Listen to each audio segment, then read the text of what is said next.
apakah sah sholat jika bacaannya belum sempurna pengucapannya, Ustaz? Iya. Seseorang yang baru ya masuk Islam atau baru dia mendapatkan hidayah dari Allah Azza wa Jalla, tentu nggak ada masalah dia sholat walaupun bacaannya belum sempurna. Kata Nabi SAW dalam riwayat Al-Imam Al-Baihaqi, Rasulullah SAW mengatakan, "Idza amartukum bi amrin fa'tu minhu masata'tum."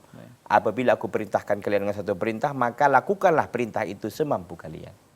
Nah, dan dalam ayat Nabi SAW mengatakan, di dalam ayat Allah SWT mengatakan, "Fattaqullaha ya fastata'tum." Bertakwalah kalian kepada Allah semampu kalian, dalam surah At-Taghabun ayat yang ke-16. Kemudian dalam surah Al-Baqarah dikatakan, "La yukallifullahu nafsan illa wus'aha." Allah tidak memberatkan satu jiwa kecuali yang dia mampu untuk melakukan. Ini tentu orang yang baru masuk Islamkah dia, atau memang dia baru dapat hidayah, dapat sentuhan hidayah, lalu dia ingin melakukan ibadah sholat. Tentu dilakukan saja walaupun bacaan belum sempurna, diiringi dan diikuti dengan dia tafaqquh fiddin, dengan dia belajar. Bukan hanya yang penting kan kata Ustadz boleh bertahan terus di situ, enggak.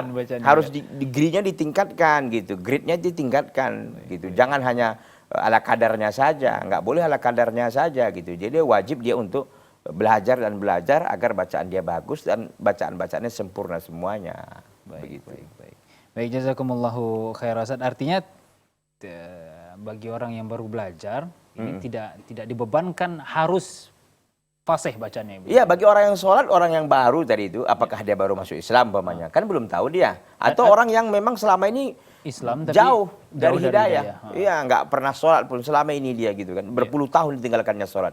Tapi alhamdulillah dapat sentuhan hidayah dari Allah SWT. Lalu dia ingin sujud dan bertadarruk dan bersimpuh dan menangis di hadapan Allah.